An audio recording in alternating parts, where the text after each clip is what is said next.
como siempre le digo, la mejor opinión la tiene usted. Muchísimas gracias. No, gracias. Buenos días, buenas tardes y buenas noches. Estamos en una de las entrevistas más de Criterio y en esta ocasión nos acompaña una persona muy importante tanto en la comunicación, primeramente aquí en el Estado, y después empezó a ser más protagonista en temas más políticos en un partido que en el Estado a lo mejor no quieren mucho, pero va creciendo demasiado. Está con nosotros Alejandra Peña. ¿Cómo estás, Ale? Tocayo, qué gusto saludarte a ti, a la audiencia y a los miles de simpatizantes morenistas que sí hay en Aguascalientes. Y que además cada vez somos más. Claro, eso es muy importante. Son el único partido que va creciendo y es algo que hemos comentado en muchos de los capítulos de esto. Digo, hay otros, pero es el que más va creciendo, aunque sigue siendo el que menos... a nivel nacional es el estado donde menos aprobación hay. Pero a ver... Yo creo que es bueno ir empezando entendiendo con quién estamos y siempre hago esta pregunta. ¿Quién es Alejandra Peña y cómo llega a donde está? Mira, Ale Peña, soy regidora. Okay. Soy una regidora orgullosamente de Morena, de izquierda, que he creído desde siempre que la igualdad social debe de ser la primicia principal para lograr y hacer las cosas bien. Soy politóloga. Okay. Usurpé el lugar de los comunicólogos durante más de 15 años y hoy estoy en donde debería estar y estoy muy feliz. Yo creo que nunca había disfrutado tanto un trabajo como lo estoy disfrutando ahora, porque es hacer el cambio desde el fondo y no nada más estar como espectador, señalando y criticando, porque en esta ocasión he tenido la oportunidad a lo largo ya casi de 1 año y medio de hacer cambios trascendentales y observaciones importantes para hacer lo que yo he dicho, que no es lo mismo hacer las cosas que hacer las cosas bien. Claro, totalmente. A ver, se me hace muy interesante. Yo no sabía que eras politóloga. Y antes de empezar a meternos a temas un poquito más políticos, por ejemplo, me gustaría entender cómo se da toda esa transición de politóloga a comunicóloga a política. Uy, esa es una historia de vida, ¿eh? Esa es una gran historia de vida, la voy a resumir. Yo estaba en la prepa, en mi último semestre de la prepa, ya sabes, ¿no? Todos pensando, ¿qué vamos a estudiar? La locura. Y yo le decía a mi mamá que yo quería ser abogada porque yo iba a hacer política. Okay. O sea, yo siempre tuve la idea de que yo quería hacer política. Toda la prepa y la secundaria siempre estuve en los concursos de oratoria, de debate. Pues la verdad es que era algo que disfrutaba mucho, la comunicación. Pero yo siempre me vi como política. O sea, yo siempre me vi, es más, yo le decía a mi mamá, yo voy a ser presidenta municipal. Y mi mamá, te quiero mucho, mami, la imagen, y no la culpo, porque la imagen del político en general está degradada, y más con los ejemplos que hemos tenido a lo largo de los años. Claro. Cuando le digo a mi mamá que quería hacer política, la imagen que mi mamá le retumbaba en la cabeza era la maestra Elba Ester Gordillo. Y entonces me dijo, yo no quiero que seas como Esther. Pues nadie quiere que seas como Esther. Pero qué mal, porque esa es la imagen que tenía mi mamá de lo que significaba ser política. Claro. No la culpo. Ha habido muchos ejemplos como ella que han destruido el quehacer político. Claro. Entonces mi mamá me convence y me dice, es que yo a ti te veo más bien como una líder de opinión, tienes el don de la palabra, pero para que señales y le digas a la gente.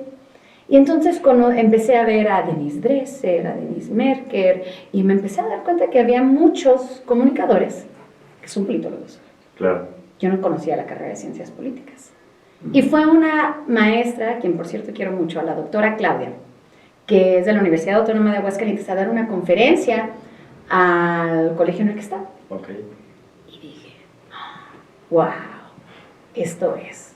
Porque la verdad, cuando me preguntaban, ¿y es que por qué te imaginas siendo abogada? Nunca pasó por mi cabeza la justicia, llevar juicios, ir a juzgar. No, yo me veía en derecho porque yo creía que esa era la línea para poder ser política. Bueno, ya una vez entrando a la carrera, porque pues decido, sí, yo quiero estudiar ciencias políticas porque mi mamá me convence, pero nunca dejo a un lado mi interés siempre fue la política. Claro. Le hago caso a mi mamá. Yo daba clases de inglés, es muy chistoso. Daba clases de inglés en una escuela a la par que estaba estudiando, y un alumno mío me dice, oye, trabajo en un canal de televisión, en Ultra. Qué curioso. Y la conductora, yo tenía un programa de radio en la web. Y la conductora se va a ir y están buscando una conductora de noticias. Ale, ¿cómo ves si haces casting? Y dije, ¿por qué no? ¿Por qué no? Y pues hice casting, me quedé y Ultra fue mi casa durante casi 8 años. Qué padre. Casi 8 años. Y ahí pues ya participé algunas ocasiones en la grilla interna política, pero como ya traía un trabajo muy formal, claro, de tiempo completo, muy exigente, durante la carrera, pues ya como que dejé a un lado y siempre decían, todas las mamás tienen razón, mira, mi madre santa siempre me dijo que me dedicara a la comunicación, le hice claro, caso, la verdad disfruté mucho, me encanta la comunicación. Y ya entrando en la carrera, me empieza a gustar la comunicación política, empiezo a agarrar clientes, a la par, ¿no? O sea, yo claro, estudio posteriormente la especialidad en marketing y comunicación política, estudio tomo un curso de profesionalización en la Universidad de Washington de comunicación y entonces dije, mira qué padre, puedo ser claro, lo mejor de los dos mundos, claro, ¿no? Claro. Estaba en la comunicación y al mismo tiempo estaba dentro de la política, aunque ojo, todo lo que hicimos, porque lo hicimos Notimiento, siempre tuvo un corte político, análisis claro, y crítica política. Claro. Y les tengo una noticia, no es lo mismo ser barman que no es lo mismo ser cantinero sí, no, que claro, ser borracho. Claro. Y ya cuando tengo la oportunidad, por un gran amigo mío, Arturo Ávila, claro, que además creo que es un gran referente de Morena y la política en Aguascalientes, pues hoy es lo equivalente a la hoy extinta Subsecretaría de Gobernación, claro, hoy él es el cargo que ocupa, claro, titular de unidad. Y pues no es en vano, ¿no? Es gracias al camino que ha trazado, el trabajo que ha realizado, y me invita a coordinar su campaña en el área de comunicación en 2021. Ok. Nos dimos la divertida en nuestras vidas. Sí, me imagino. Increíble. Y ahí es cuando él me dice, oye, pues es que no nada más quiero que estés en mi equipo, tienes madera. Claro. ¿Te interesa? Y yo todavía me la pensaba. Es que yo no quiero ser como el Bester. Mi mamá me traumó. El trauma de mi vida. Y le digo, va. Y entonces descubrí que yo creo, y lo digo con sinceridad, que esto es a lo que me debí de haber dedicado todo el tiempo. Ok. Es una vocación. La tuve, me desvié un rato, porque le quise hacer caso a mi mamá, pero es tener la oportunidad de hacer claro, cambios sustanciales y hacer las cosas bien. Ahorita presido la Comisión de Seguridad Pública y Protección Civil. Hemos hecho modificaciones importantes a los reglamentos, logramos sacar lo que no se había sacado en años. ¿Cuántos claro, años llevamos con marchas y las manifestaciones del 8 de marzo, por ejemplo? Bueno, hasta apenas logramos sacar un nuevo protocolo, un verdadero protocolo de actuación policial. Con las patas. Hoy Yo ya no no había pasado que metieron a la cárcel hasta 8 muchachos. Eso ya no puede pasar porque ya tenemos un protocolo de actuación. Las bodycams, nos quejamos mucho. Luego, yo creo también que la mayoría de los policías de Aguascalientes son buenos policías. En su mayoría. Más del 80% es más. Te puedo decir que el 90% de los policías de Aguascalientes están ahí por vocación. Ok. Y el 10% no se vale que por ese 10% malo y que han tomado malas decisiones vamos a echar a la borda a todos. Entonces nos hemos preocupado por llevarles capacitación, por ejemplo. Claro. Pues justo esta semana les trajimos la plática del hijo de Pablo Escobar, sí, que es un pacifista. Sí, claro. Quien es un pacifista. Fue una plática de prevención del delito y de recapacitar para recuperar claro, las bases policiales, humanas y sociales a nuestros policías. Y es que hay que abrirles los ojos y quitarles las vendas. Y si eso está en nuestras manos, lo vamos a hacer. Tenemos un programa exitoso de prevención del delito que se llama Ring Seguro. Okay. En el Ring Seguro les llevamos clases de box gratuitas a zonas vulnerables, Okay. impartidas las clases por policías. ¡Qué bien! ¿Qué generamos? Pues sí, además de que lo estamos metiendo al deporte, claro, estos niños ya no ven al policía como el malo, sino como su mentor. Porque su amigo claro, el policía. Hoy estos niños confían en los policías. Y poco a poco son estos pequeños ejemplos, digo, podría hablar, ¿para qué te doy mi informe anual? Pero son el tipo de cositas claro, que hemos podido implementar con voluntad, claro, con coordinación, pero sobre todo con mucho amor a Aguascalientes. Las bodycams. Ok. Primero, para cuidar a nuestros policías, porque también hay que cuidarlos. Claro, por supuesto. Y segundo, para darle transparencia en el actuar policial a la población. Claro. Hoy está a punto de pasar a la Comisión de Normatividad todo el protocolo y el manual de operación para poder iniciar ahora sí con las licitaciones de al menos 400 bodycams. Que estas todas son iniciativas, ojo, de tu servidora. Claro. Que, ay, es que me voy a poner un pin y decir, es que yo... No, porque también es un trabajo coordinado y es un trabajo en equipo, porque si todos jalamos para donde mismo, le va a ir mejor. Todos ganamos, exacto. Pero ¿para qué te doy mi informe de actividades? ¿Qué más? No, es muy interesante, te digo, yo no conocía esa transición y es interesante irla conociendo para saber con quién estamos y con quién estamos platicando. Me gustaría también conocer, por ejemplo, cuál es el impacto y cómo en sí llegas a Morena y cómo, digo, llegas ya cuando ellos ya están más afianzados, ¿tengo entendido? Claro, yo creo que este es un tema bien importante. Y qué padre aprovechar tu espacio para decirlo. Hay que quitarnos la venda en los ojos. Igual y puede resultar chocante lo que voy a decir, pero solemos rechazar lo que no va acorde a nosotros mismos. Claro. Y a mi punto muy personal de vista, por lo que he visto, por las amistades que tengo y a quienes respeto y quiero mucho, pareciera que estar en Morena fuera algo malo, pero eso solo nos hace bastante, ¿cómo lo vamos a decir? Sin medir susceptibilidades. Susceptibles. Somos clasistas. Y racistas. Porque la principal orientación de Morena, y así lo dice el propio presidente, es primero los pobres. Pero dice primero, no dice que los demás no importan. Claro. Y en el clasismo en el que vivimos, pareciera que vamos a rechazar todo aquello porque, ¿y a nosotros qué nos toca? Bueno, yo creo que en un país con tanta desigualdad, porque es real la desigualdad que existe, sí tenemos que enfocarnos primero en los que menos tienen, porque no es nada más no tener dinero, no tienen oportunidades, no tienen... Imagínate que es una carrera. Aquí está la meta y aquí está la salida. A todos nos gustaría creer que todos salimos de donde mismo. Bueno, absoluto. Pero la verdad es que nosotros vivimos del privilegio. Claro. Y hay gente arriba de nosotros con un mayor privilegio. Claro. Y no pensar primero en los pobres es quitarles más oportunidades de crecimiento. Claro. Se quejan, por ejemplo, mucho de los programas para los mal llamados ninis. Que a mí se me hace un muy buen programa. Es un programa extraordinario. De entrada, no podemos... transparencia y un poquito de reglas de operatividad. No podemos decir que todos son unos huevones. No, pero también tenemos que entender las condiciones de vida de donde vienen. Claro. Y son personas que no han tenido las oportunidades ni de estudiar, ni de trabajar. Y es un programa en el que, por cierto, yo conozco empresarios. Es más, estoy en una empresa en donde han aprovechado muy bien este programa y han tenido jóvenes de este programa en donde han aprendido oficios y hoy siguen trabajando aquí. Claro. De eso se trata, de la inclusión en la sociedad. ¿Qué es que solo están regalando dinero? Bueno, yo te voy a decir una cosa.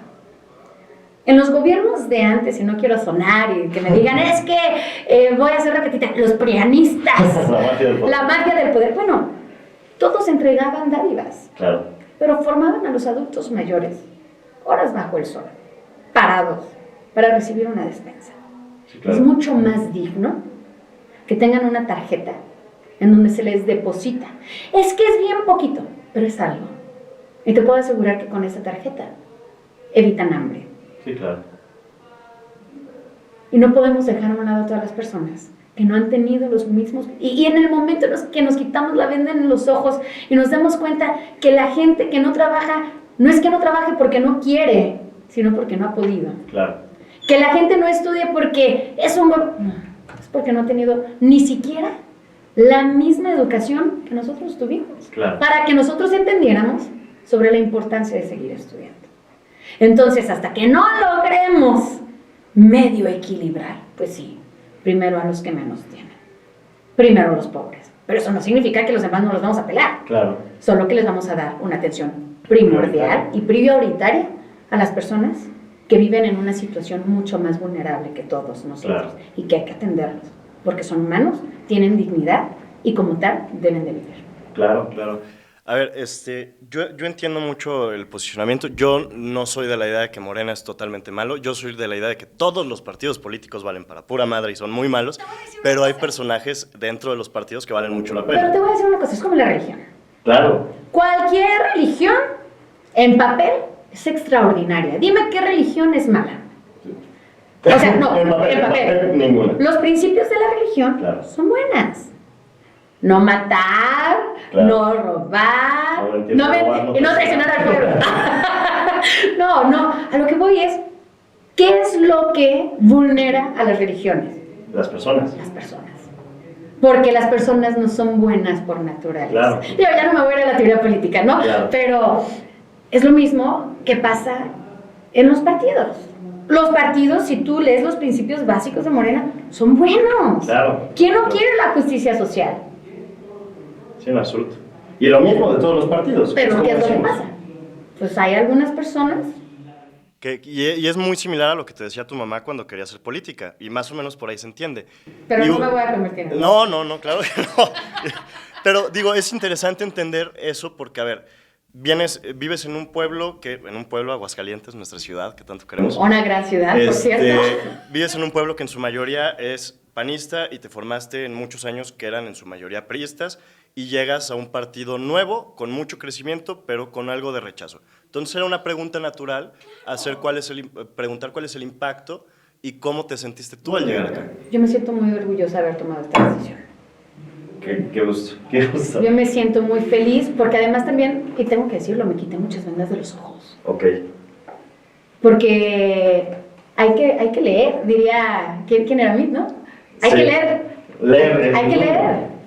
Ah, sí, es cierto, fue Nuño. Hay que leer. Hay que investigar. Claro. Que hay cosas perfectibles, pero por supuesto, Claro. díganme, ¿quién no puede mejorar todos los días?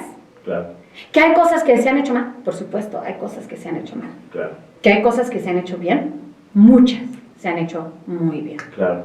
Y que tenemos que seguir en un camino para lograr además la transformación. ¿Y qué significa la mentada transformación? La justicia social. Claro, digo, es interesante que también entiendo que ese rechazo y esas discusiones sobre el mismo partido vienen mucho de la superioridad moral con la que se ostenta el partido y con el sesgo que se ostenta de todo está bien, nada está mal, y podemos dar 1000 casos.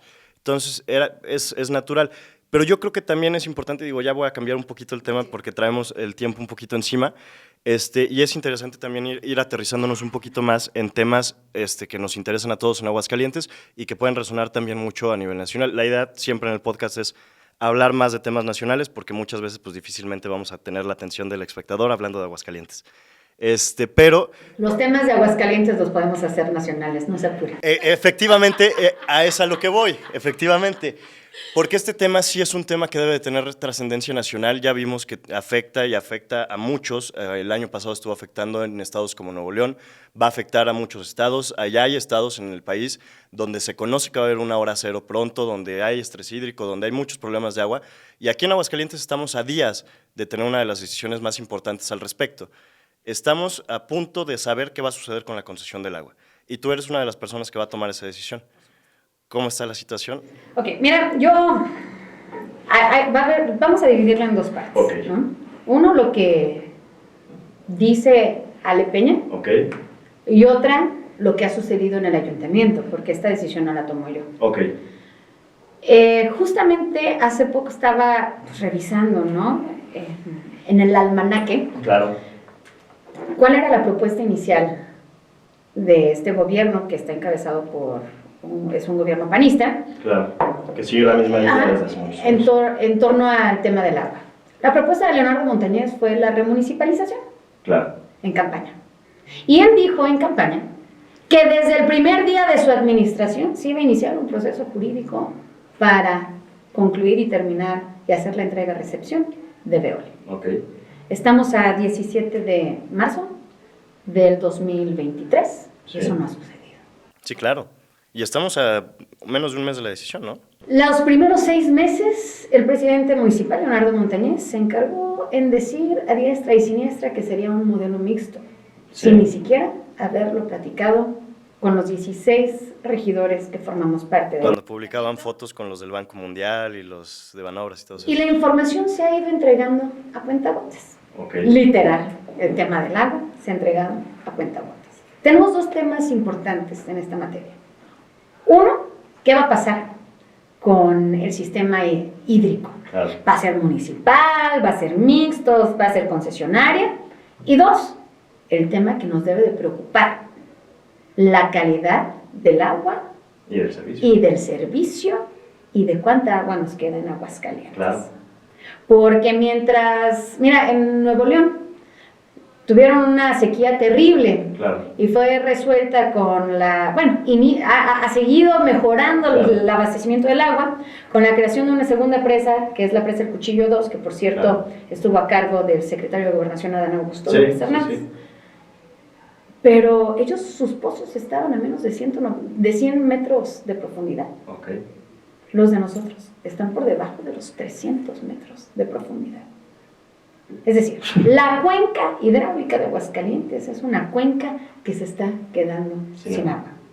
Nuestra agua tiene arsénico, nuestra agua tiene minerales pesados, y eso lo notamos todos los días, no nada más porque nuestro cabello no es tan sedoso como en otros estados, sino porque también tiene problemas de salud. Claro. Aguascalientes es uno de los estados con más problemas renales, por ejemplo. Sí. Se está haciendo la investigación y ha habido investigadores que afirman que hay una relación natural con la situación del agua. Ahora, vamos a regresarnos a la primera. del suicidio, perdón que te interrumpa. Pues claro, eso es una teoría Claro. que pues no hay no hay que descartarla, ¿no? Ahora, ¿qué vamos a hacer? Yo creo, y lo natural, es que lo público no debe ser privado, ni debe de verse como un negocio. Claro. Porque esa es la diferencia entre la iniciativa privada y el ejercicio público. Claro. El ejercicio público nos corresponde a todos nosotros de organizar el recurso, distribuir el recurso de manera correcta para llevar servicios de calidad a los ciudadanos. Fue un error gravísimo haber concesionado el agua desde hace más de 30 años. Hoy tenemos algunos exalcaldes que participaron en la ampliación que ahora dicen que los debían de considerar para esta toma de decisiones, y ojalá que no los consideren porque pues ya tomaron unas muy malas decisiones, tuvieron su oportunidad y no hicieron absolutamente nada al respecto. Yo también creo que es un error que el agua se agarre como una bandera política. Peligroso hasta para las carreras políticas de todos los involucrados, creo yo. No es una carrera, estamos hablando de un derecho humano. Claro, no digo, viéndolo como los que lo quieren agarrar como bandera política. Exacto. Ni para unos ni para otros. Claro. Es un tema serio. Y si solamente vemos el interés político, vamos a dejar lo más importante de lado, que son los ciudadanos. Claro, claro. ¿Debe de ser municipal el servicio? Sin duda. La pregunta es, ¿cómo? Es justo lo que te iba a preguntar. ¿El municipio tiene la capacidad para tener el servicio? Digo, haciendo más o menos un preámbulo para los que nos ven, hasta donde tengo entendido, se tiene estudiado que el 50% de las tuberías en Aguascalientes valen madres, están dañadas. Entonces, imagínense el problema desde ahí. Está el problema del estrés hídrico que nos comenta Ale, está el problema de los pozos y las cuencas de agua que también nos comenta, está el tema de todos los minerales pesados, que de hecho es una historia muy interesante que incluye a Guggenheim, el dueño de muchos museos alrededor del mundo, y eso búsquenlo, está muy padre. Pero a mí sí me genera la duda, porque al no tener ni siquiera lo que no se mide, no se puede mejorar, no se puede conocer, no se puede hacer nada. Pero las bases de cualquier política pública, que yo quisiera preguntar en dónde están las mediciones de todo lo que se hace en el ayuntamiento, pero eso ya será claro, eso es tema de otra plática. Pero a mí sí me gustaría saber. Se requieren al menos 6,000 millones de pesos para corregir las tuberías de Aguascalientes. ¿Y dónde está ese? Porque, ojo, y esto no lo digo yo, esto lo dice la auditoría que recientemente se le hizo a Veolia, que tenemos más de 1,400 tomas clandestinas de agua. Que tenemos más del 58% de la poca agua que, por cierto, tenemos desperdiciada en las tuberías. Entonces, ¿de qué nos sirve tener la rectoría del municipio si no vamos a poder dar, de todas maneras, ni con Veolia, ni con nadie? Porque no tenemos... A ver, antes de seguir, Hay una sola realidad en esto, Veolia se va. Ok. Veolia se va a ir. Sí, creo que ese es la única punto donde estamos de acuerdo. Veolia no va a seguir en Aguascalientes porque ha dado un terrible servicio a los ciudadanos. Claro. Y como los ciudadanos son los que pagan y son los jefes, hay que correr al que no da, Claro. al que no da resultados. A mí lo único que me preocupa es que no se ha iniciado el proceso de entrega-recepción, como dijo Leonardo Montañez, que se iba a hacer desde el primer día Claro. de su administración. Sí. Y no creo que una empresa como Veolia esté dispuesta a irse cuando facturan más de 100 millones Sí, de pesos. es el cliente más importante en la cartera de Veolia, según ellos mismos me lo han comentado. Ahora, la pregunta es ¿cómo? Necesitamos 6,000 millones de pesos para corregir nuestras tuberías Claro. de entrada. Y necesitamos cerca de 2,000 millones de pesos para tomar la rectoría Claro. de la municipalización. El presidente ha dicho, no, solo 250 millones de pesos. Bueno, no sé de dónde le sacan los datos, No, pues, pero de claro, entrada sí, hay una cartera vencida. Claro. De entrada, sí, el municipio tendría a mano para hacer la compra a costo de libros de todo lo que tiene Veolia para quedárselo. Ok. Pues sí, pero son al menos 250 millones de pesos lo que necesitamos ahí, Al menos. al menos. Y necesitamos además recursos pues para ir subsanando todos los hoyos y los huecos que se han quedado por parte de Veolia. Claro. Y luego tenemos otro gran problema, Capama. Claro. Sin transparencia, que ha dejado esta cartera vencida, que tiene 800 millones de pesos de Oye, cartera que tiene vencida, ignorados a los ciudadanos. que tiene ignorado. Se suponía que Capama sería el órgano rector, Claro. regulador de Veolia, pues no ha regulado nada.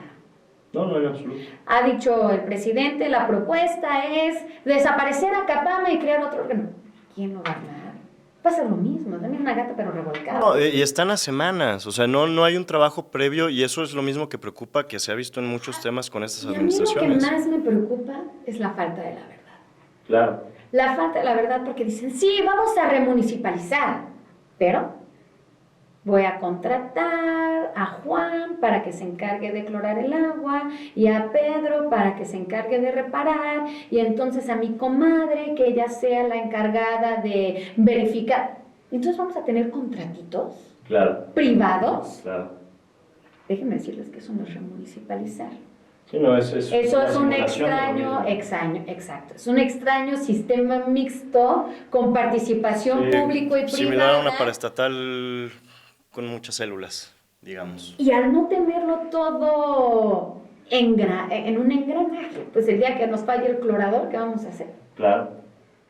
Mira, yo creo, y a mí lo que me preocupa principalmente es, me queda claro que no hay una estrategia cierta ni certera. Y no lo hubo. Y que no quieran actuar como que no sabían que íbamos a llegar al día cero, que es en octubre del 2023. Claro. Si realmente hubieran previsto esto, y digo ellos y en pasado, Claro. porque pues yo no formaba parte Claro. ni de la política y mucho menos del ayuntamiento, debió de haber habido un fondo Claro. desde que inició Algún operaciones, fideicomiso. o al menos a la mitad de las operaciones Claro. de Veolia, para poder tener el recurso suficiente para decirle, Veolia, adiós, ya te vas, y ahora sí yo me quedo con la rectoría. Claro. Entonces yo tengo la sensación de que es una propuesta improvisada, y la sensación es por la falta de información, la falta de estudios concretos en la materia, Claro. y la seriedad que se le ha dado. Claro. La auditoría Veolia debió de haberse presentado a más tardar el 31 de diciembre del año pasado. Nos pidieron una prórroga de 15 días. 15 de enero y nada. Para finales de enero, principios de febrero vamos a tener la auditoría. Nada. Apenas el día de ayer se tuvo la reunión con los regidores y, por cierto, con la empresa auditora por Zoom, porque ni siquiera llegaron a la reunión con los regidores para dar la cara de qué fue lo que se analizó e investigó. Claro. Qué absurdo. Estamos en el mes de marzo.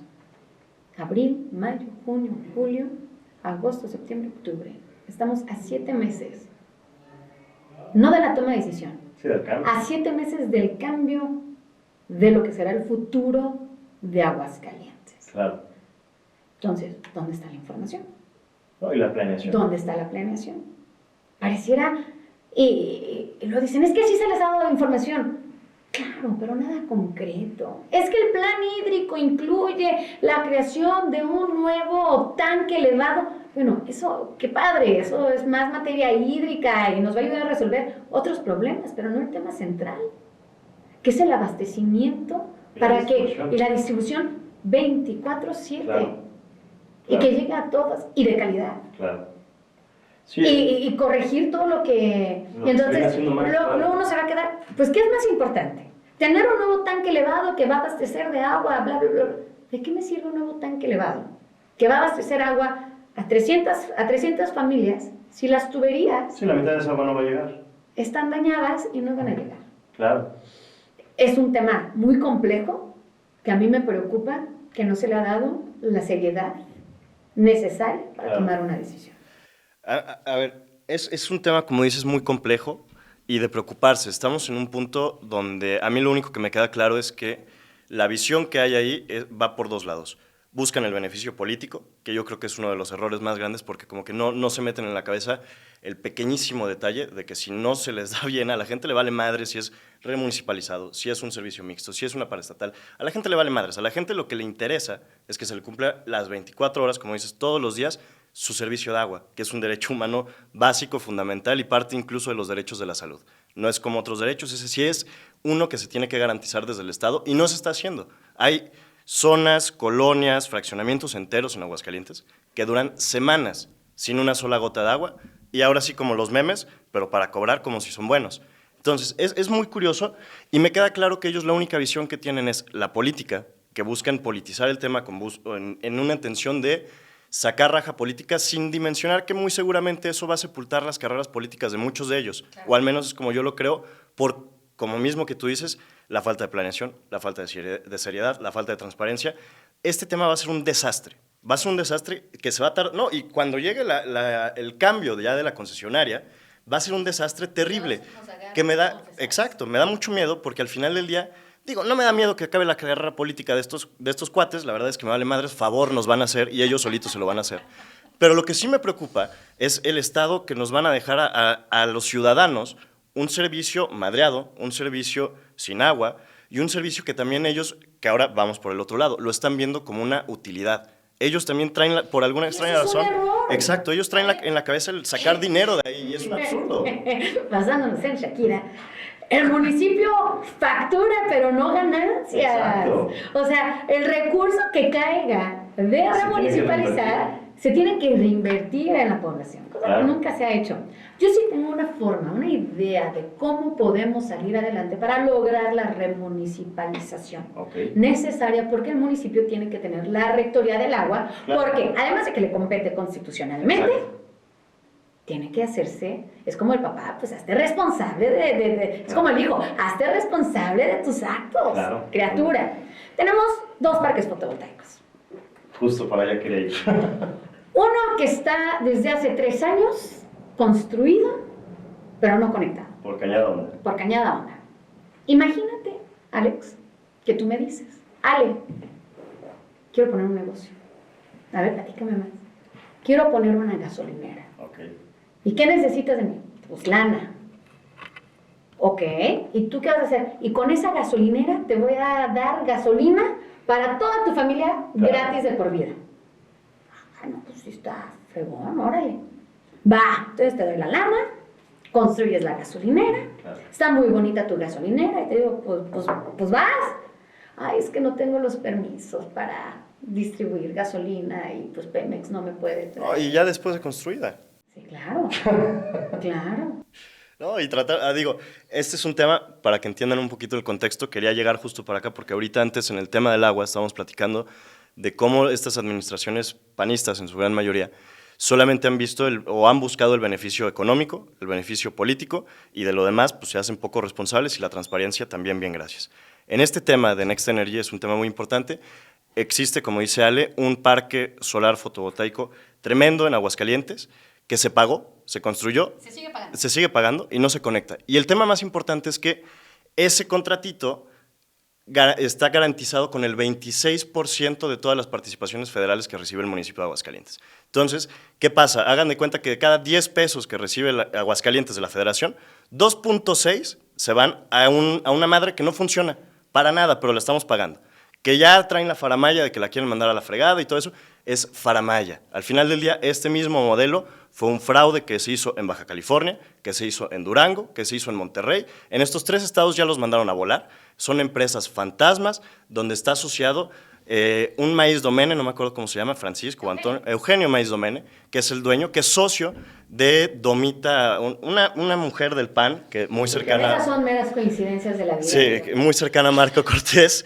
Y curiosamente, cuando ya traíamos el tema en Aguascalientes y empezó a crecer, pues, ¿qué pasa? Que el municipio de Aguascalientes, ahí sí con regidores también de Morena, del PAN, de todos los partidos, deciden clasificar la información y la esconden. ¿Por qué? Pues porque evidentemente tenían miedo de todo esto. Ojo, desde el día 1 que entré, yo sí pedí por transparencia, exigí los contratos. Yo te los paso. Ya obviamente ya los tenemos. La clasificación de información se las tuve que tomar por medio de un juicio.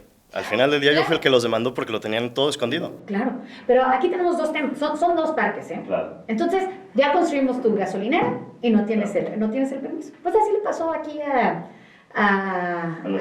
nuestros amigos. Ellos construyeron un gran y hermoso parque fotovoltaico y ahora cínicamente quieren decir es que es culpa del gobierno federal que nos da el permiso de conectarnos. Claro. A ver, ¿cuándo construyes algo si no tienes los permisos? Claro. Si tú empiezas a construir una casa sin un permiso, te la clausuran. Claro, totalmente. Te la clausuran. Ahora, yo tengo otra pregunta. ¿Y entonces de dónde nos está llegando la luz? No, ¿y a dónde está yendo el dinero que estamos pagando? Exacto. El dinero entra en un APP a través de un fideicomiso. Claro. Entra automáticamente el recurso a las participaciones federales, a esta, y se distribuye a la empresa.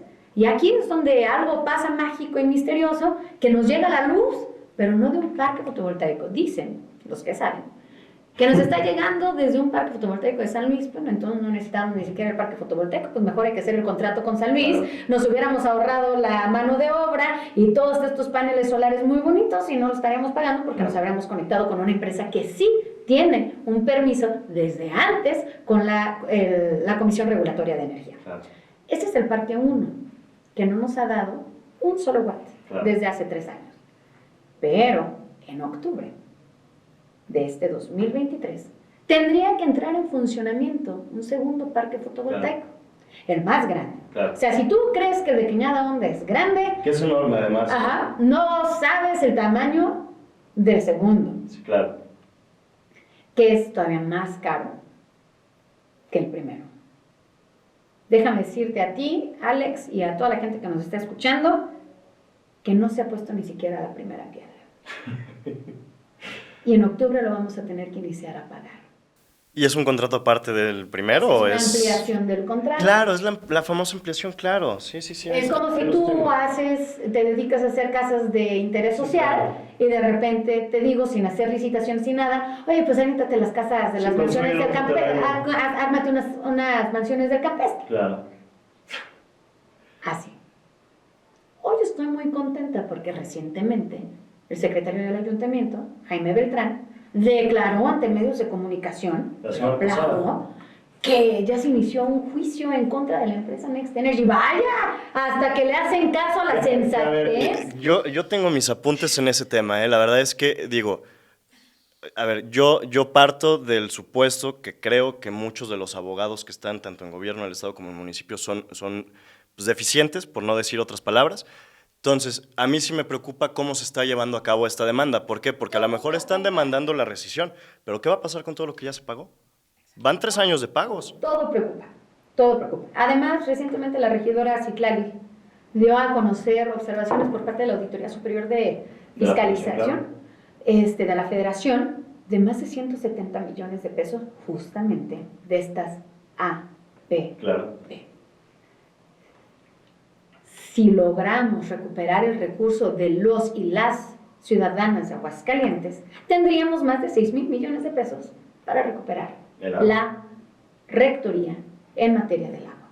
Todos los temas van junto con pegado, diría. Claro, justo esa conexión es a un punto donde quería llegar, porque también es importante hacer la anotación que no es el único contrato de ese tipo que ha firmado el municipio. También hubo otro contrato de las luminarias a sobreprecio, que las pagaron como 8 veces a su valor, y con esas luminarias se comprometieron a otro porcentaje, que al final del día Tenemos el 32% de las participaciones El 40, según yo. El 32% de las participaciones federales están comprometidas a través de estas dos APPs por los próximos 30 años. Claro. Sí, entonces es de preocupar. Ahora uno entiende también cuál es el afán y hasta, por decirlo de alguna mala manera, el hambre que tiene el municipio y algunos de sus funcionarios por buscar esa utilidad a través del agua. No tienen dinero, dejaron las administraciones pasadas, que hasta cierto punto continúan el día de hoy, ahí mismo, dejaron un municipio inoperante. Y es que imagínense ustedes que de 10 pesos que recibe del gobierno federal, 4 no se pueden utilizar. Y eso con todo durante 30 años. Háganme el favor. Entonces sí se puede remunicipalizar el agua. A muchos no les va a gustar porque va a ser seguramente amigos los que se van a quedar sin el recurso, claro. Nada más por decir porque son los empresarios. Pero tenemos que pensar en lo importante. Y lo importante no es el negocio que puedan hacer. No es la gente. Lo importante es la gente y la ciudad en la que todos vivimos. Claro. La decisión que se tome en materia del agua no solamente va a afectar a los votantes, nos va a afectar a nosotros. Claro. Yo ya quiero ver cómo nos la vamos a arreglar nosotros que estamos tomando estas decisiones cuando abramos el grifo y no salga nada. Es importante, es serio y con esa seriedad debemos de tomar esta materia. Que el gobierno federal apoye. El gobierno federal va a apoyar. Claro. Porque no va a dejar, el gobierno federal tiene muy claro que no va a dejar, que no va a dejar a la gente de Aguascalientes sin agua. Claro. Pero que no exima de responsabilidades el ayuntamiento de su responsabilidad inicial y de lo que debieron de haber previsto desde al menos hace 15 años que esto iba a pasar. Porque ya a mí no se me olvida, ha sido la bandera política de toda campaña electoral. Sí, al menos en los últimos 10 años. Pero dicen que no es que prometer no empobrece. No, le enriquece. Se debieron de haber hecho fideicomisos para poder llegar a esta fecha límite. Entonces, así están las cosas por ahora. En Aguascalientes, con el parque fotovoltaico, que yo creo que es la forma, es la herramienta para recuperar recursos del ayuntamiento y poder hacer frente al agua. Me comentabas ahorita que Adán Augusto ayudó mucho en este mismo tema del agua de Nuevo León. Correcto. Tú eres, curiosamente, para los que no sepan, vamos haciendo la introducción también de eso, eres la coordinadora nacional de los comités que siga López de Adán Augusto, entonces supongo que eres algo cercana al secretario. La pregunta no va tanto en la parte de los comités, sino cuál es la opinión que te dan desde lo federal sobre el tema del agua. Bueno, a ver, es que es claro, es lo que te digo, el gobierno federal va a terminar saliendo al quite, y qué bueno, porque el gobierno federal sí es consciente. El gobierno, y encabezado además en este tema, que es un tema que le ha ocupado, además al secretario de Gobernación, el tema del agua, pues al final va a estar aquí. Ok. Pero es como, es que me gusta siempre ejemplificarlo, ¿no? Mi hijo choca, ay, no te apures, mijito, ahorita voy a salir y yo pago tu multa. A ver, hay que hacer responsable al hijo. Claro. Seguro iba borracho el hijo, ¿no? Sí, Hay que se hagan responsables de sus acciones. Porque también el recurso de la federación es finito, ¿eh? Claro, totalmente. O sea, no hay que imaginar. ¿Y cuánto puede? Porque así como va a tener que apoyar a Aguascalientes, tiene que apoyar a toda la federación. Claro. Y no podemos estar sujetos y pensando a que al cabo mi papá, el gobierno federal, va a venir a rescatarme. Claro. Debimos de haber previsto todo esto. Y no sé. Y sin duda va a haber, o sea, sin duda van a venir a apoyar. Sobre todo si se toma una decisión correcta, que es quitar a las empresas privadas del quehacer público. Claro. Porque el quehacer público no es para hacer negocios. El quehacer público es para resolver las necesidades de la población. Claro. Que yo sí soy no muy partidario, pero sí soy partidario algunas veces de las paraestatales, muy bien reguladas y muy bien transparentadas. Pero las paraestatales son públicas. Exactamente, que yo creo que es algo de lo que se debería hacer, pero sí es un tema que deben de... Oye, es que ya me quiero ver en la situación en la que estamos. Es como vamos a hacer la expropiación del agua. O sea, ¿en qué momento el agua se convirtió en un negocio? Claro. ¿En qué momento ya tenemos distintas empresas internacionales metidas en el oro del siglo XXI? No, y empresas internacionales que quieren más todavía, que buscan llegar a aterrizarse en esto. Pero bueno, vamos cambiando un poquito de tema porque ya también se nos va acabando el tiempo y tenemos que ir cerrando el espacio. No va a ser la primera vez que Ale está aquí. Evidentemente, nos estamos entreteniendo mucho en esta plática y pueden salir más temas. Te preguntaba ahorita de los comités nacionales que siga López. Correcto. ¿Cómo van? Pues van muy bien, creciendo como la espuma. Yo creo que es muy notorio en las encuestas que el único aspirante, la corcholata, como los llama el propio presidente, que tiene una tendencia de crecimiento claro, pues es el propio secretario de Gobernación, Adán Augusto López. ¿Por qué? Porque Adán resuelve los problemas. Adán está apegado a la agenda, sí, del presidente, pero también a la agenda de la transformación. Es además una persona que entiende desde el nacimiento de este gran proyecto, porque conoce a Andrés Manuel desde joven. Vaya, los dos son tabasqueños, claro. Los dos son López, y hay una gran historia por ahí. Y recientemente la dio a conocer el presidente de la República en una de sus mañaneras, un reconocimiento que hizo al notario Payambé. Okay. El notario Payambé es el papá de Adán Augusto. Okay.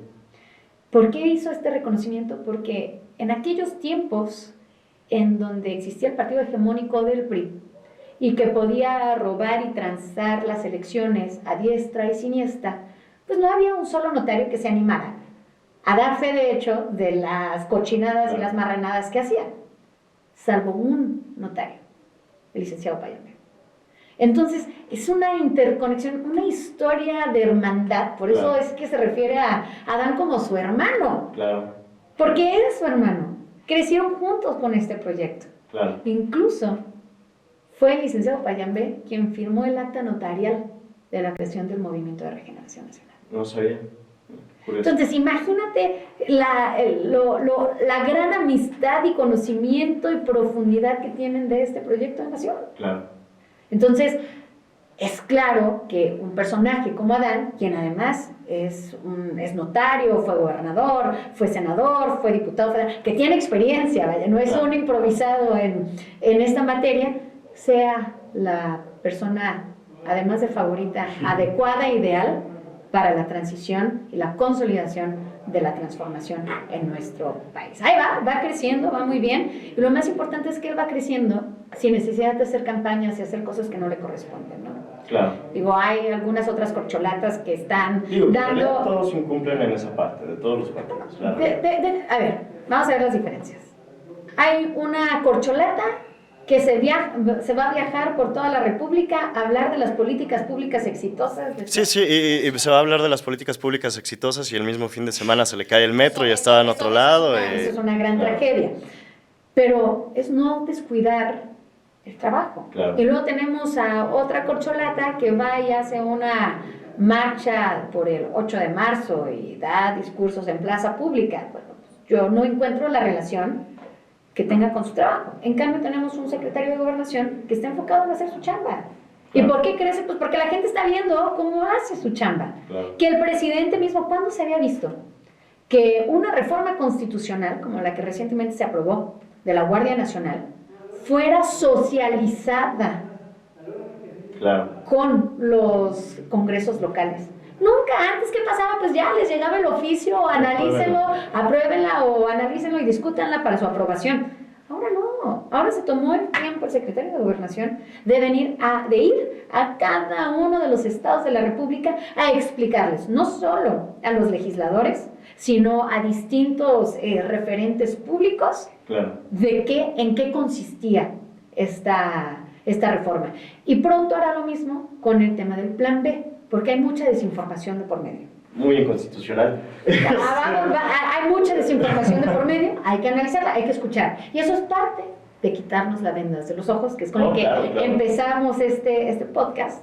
Y tratar, porque es bien difícil, tratar de ir con una mente en blanco de voy a ir a escuchar como si no hubiera escuchado nada antes, pero es para poder entender, aclarar, pero sobre todo tratar de tomar las mejores decisiones de manera objetiva.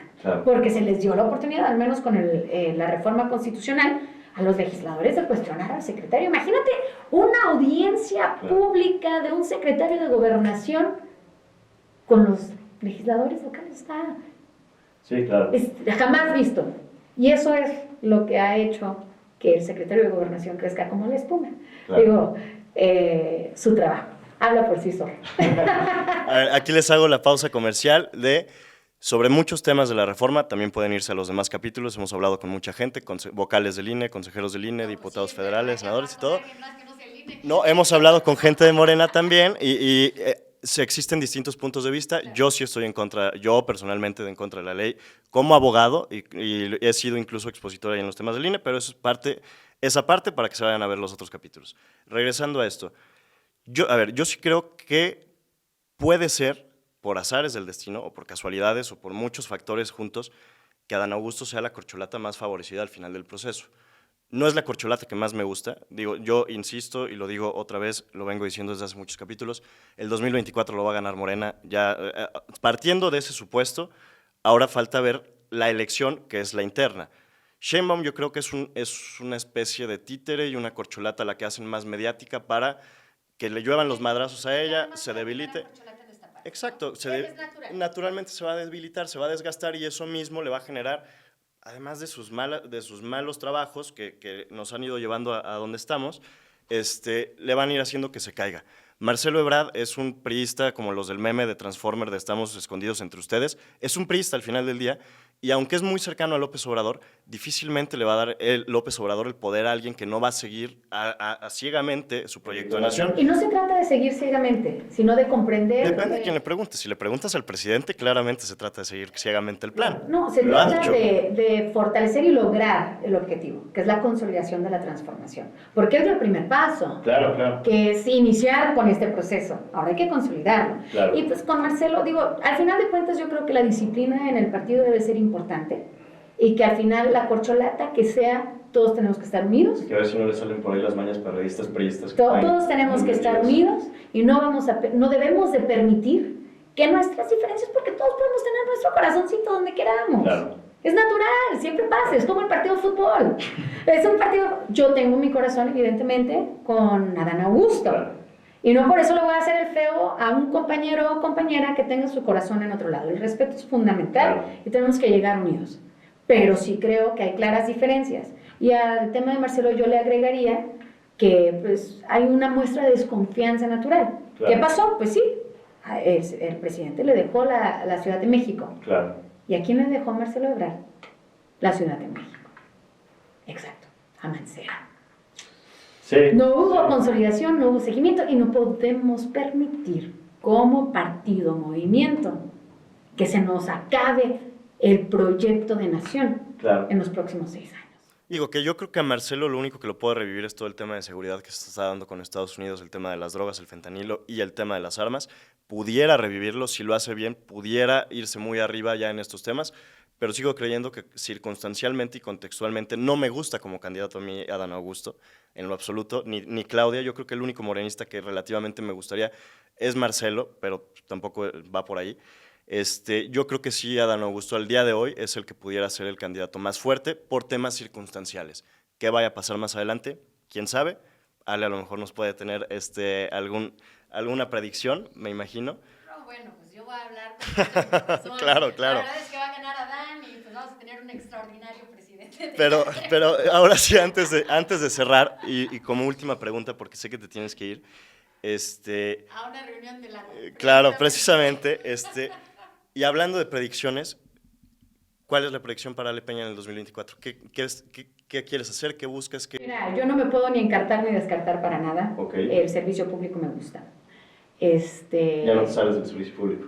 No quisiera, pero al final no depende de mí. No, claro, pero... O sea, yo lo que quiero decir es que no puedo estar futureando cuando tenemos tanto trabajo por hacer. Claro. Y al final de cuentas, este mismo presente que tenemos es el que determinará si Ale sigue o no sigue. Pero no me encarto en ninguna ni me descarto en ninguna posición. Lo único con certeza puedo decir es que voy a seguir porque hay mucho que hacer para transformar Aguascalientes, para transformar a nuestro país. Y quién sabe, le voy a demostrar a mi mamá que sí va a ser presidenta algún día. Muy bien, muy bien. Con esto podemos ir cerrando, no sé si tengas algo más que... Alex, no, encantada, gracias por la invitación. No, hombre, a ti. Vas a ver que no va a ser la única vez que vengas, porque evidentemente hay muchos temas de qué platicar y el tema no nos alcanza y creo que como tú, digo que a ti como a mí no nos para la boca cuando nos dan vuelo, y eso es algo importante. Yo solamente me despido, como siempre les hago el recordatorio, van a estar las entrevistas en el Spotify de Acriterio, en la cuenta de YouTube de Acriterio y en la mía, en mis redes sociales y en las de Acriterio. Yo estoy como Elvis Perrone Presley en todas las redes sociales, Instagram, TikTok, Facebook, ahí pueden buscarlo. Y vamos a estar distribuyendo, como siempre, los cortos. Váyanse a dar una vuelta por las otras entrevistas. Por esta vez es todo. Nos vemos. Buenos días, buenas tardes y buenas noches. Muchas gracias por escucharnos.